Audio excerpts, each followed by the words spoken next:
being in an interrelational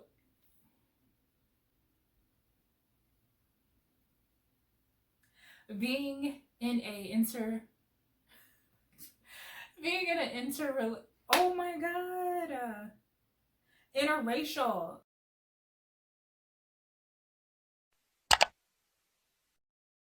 Hey guys, this is Janira. Welcome back to my channel. Okay, so let's get into it. You clicked on this video because you wanted to know the tea about interracial dating, right? I know you did.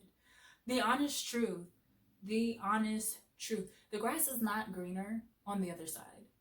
A lot of people jump into this relationship thinking, you know what, this particular race is going to treat me better. Yes, he is. He's going to treat me like gold in comparison to that other race. A lot of people think that. Promise you, kid you not, hands on Bible, as the Kardashian says. A lot of people think that. They honestly think that that particular race is going to treat them better than another race. They think they dropped one bad apple and found their Prince Charming or their queen or whatever.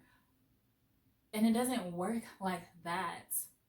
The grass is not always greener on the other side. I'm so tired of that. I'm so tired of people just thinking, just expecting that this particular race is going to treat them right. Newsflash. Every race has their own problems. If not, you're picking up more problems. Because at least with your own race, at least you guys have an understanding, right? Like, you just know because you grew up in it. You know their habits. You know what you can expect for Thanksgiving. You kind of know about politics, who they may be voting for. Now, it could change. You could be a little different. But you just know. It's just one of those things you just know. It's almost safe. You're playing it safe. When you're dating outside of your race, it's a whole new world. It's a whole new world. Date that race, date that person because that person treats you right.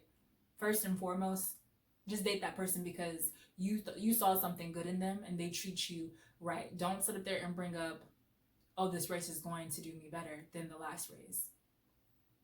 When you're talking about cultures, you're talking about, and I already went into this, a new experience.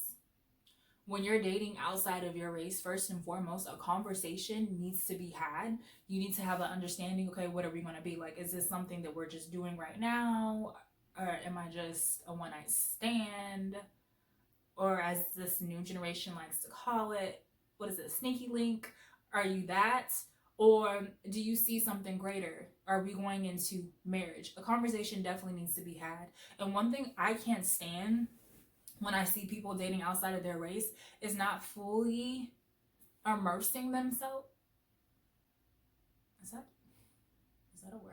Fully throwing themselves out there into that relationship and getting to know their culture. If they speak another language, are you learning that language? Food, are you learning how to cook the food? Hair texture, you see that all the time. Not knowing how to do your child's hair. You can't do it! Excuse me, let that sink in real quick. You dated outside of your race and you don't know how to do that child's hair and you're not taking the time to learn how to do that child's hair. What does that say?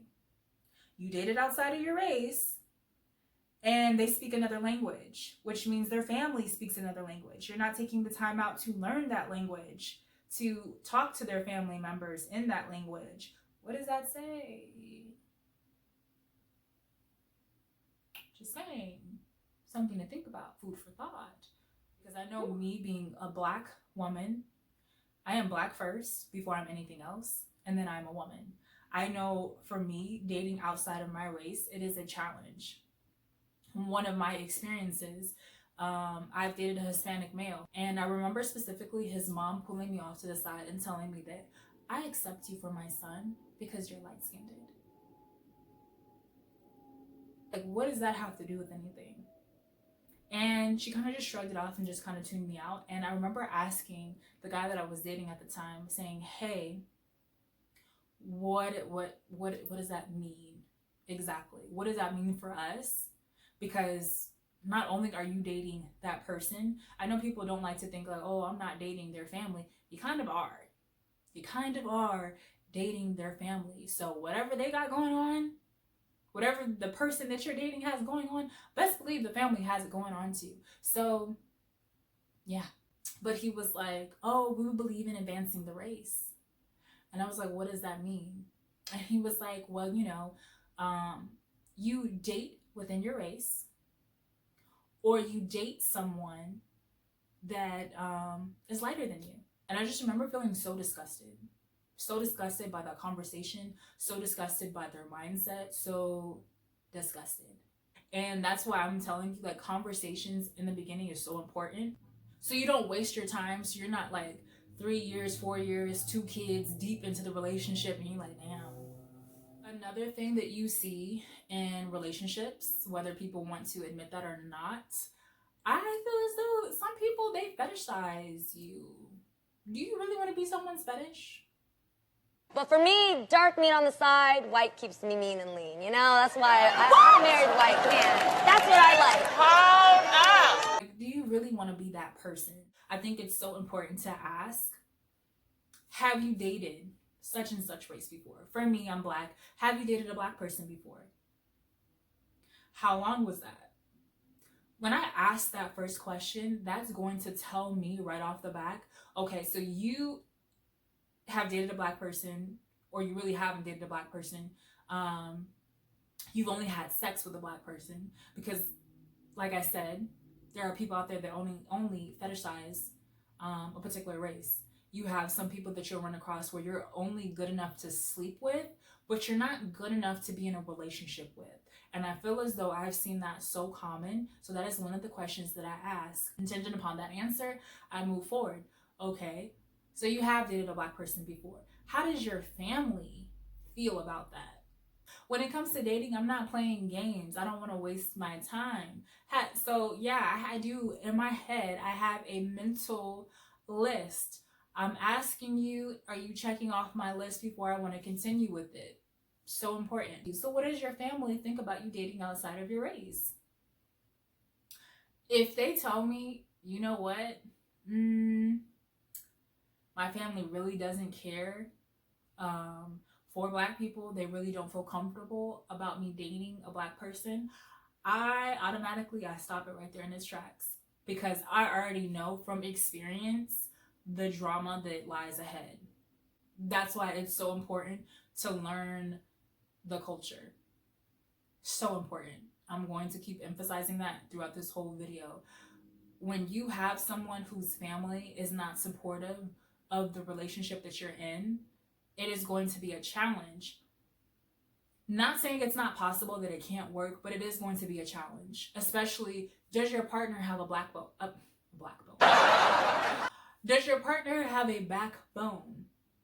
Because I know for me, I want to be with someone that's going to be ride or die, ultimately. Like, are you going to be able to withstand the rain? Because I am going to go through a lot of stuff.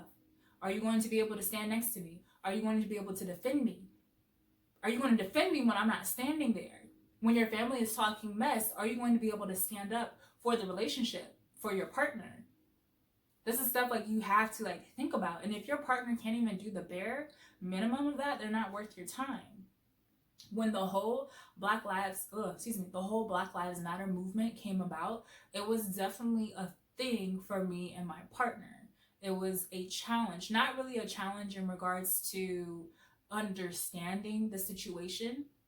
It was more so of a challenge because my partner sees life through rose-colored glasses. And I feel like you have some people that jump into the relationship with that mindset, that everything is seen through rose-colored glasses, that we're going to have a Disney moment. Everyone is going to be kumbaya, singing around a fireplace, holding hands. Everything is not gumdrops and lollipops. And I literally had to break it down to my partner. This is what's going on in the world. Whether you want to see that or not, there is a division. And then when stuff started popping out on the news, and you were always seeing, someone passing or someone being wrongfully accused, Now it's like, okay, can you see it now? Like, do you understand that this picture in your head is not my picture? This isn't my life. That type of thing. And it took that for my partner to really understand. And I feel as though if you don't have a partner that is willing to stand with you through something like that, you definitely may want to reconsider your relationship. Because if those are your values, and your partner is not on board with that, you definitely want to reconsider it. That is so important, especially if you talk about having kids with these people, because let's face it, they're going to be a product of you and your partner. And if your partner is not grooming them with your beliefs and what you feel strongly about, and it contradicts your values, why would you want to move forward with that? Another food for thought. You're welcome. I'm just dropping gems left and right. And I'm going to tell myself, and this is another thing, like, to look out for. And I'm so ashamed, but I don't mind sharing my experiences. Like, if it helps anybody, I don't care if it's just one person, whatever. Such a passion answer, right? Anyways, I would never forget. And this is another thing, like, you have to watch out for in regards to relationships. It's the jokes for me. And you may not understand what is it I'm trying to say, but I'm talking about, like, that underhanded shade, joke, critique that puts you down specifically. So, prime example. Ugh, cringe. Okay, prime example. I will never forget. I was dating this Hispanic guy. For the sake of this, I'm just gonna call him Joey. Joey. So Joey, he wanted me to make Spanish rice. And this was when I was, like, first trying to learn, right? I'm trying to learn. I'm immersing myself in the culture. I called his sisters over. The sisters helped me cook the food. I'm thinking, you know what, this is a proud moment for us. It was me and another couple. It was me and him and another couple that came over. And we're sitting there, we're eating. Like I said, I made all the food. Well, I made the rice and another dish, and then he barbecued. But I was so proud of myself. So proud of myself because it was something that I did for my partner. It was something that I did for the relationship. And I will never forget, we're sitting there, we're eating the food. The couple, oh, Janera, wow, you did such a good job. This is good for your first time. And I'm like, ooh, thank you. Feeling great about myself. And then the dark cloud over here is like, what? Don't give her that compliment. Like, this isn't all that good. Like, the rice is kind of hard. Don't do that. And to add salt to the wound, with me, my pride is shattered, and I'm just like, you know what? I took everyone's plate, and I was like, don't worry about eating what I made. And I was getting up, and I threw away my portion of the food that I had made. And then my ex goes, what are you doing? Don't you know your people are out there starving?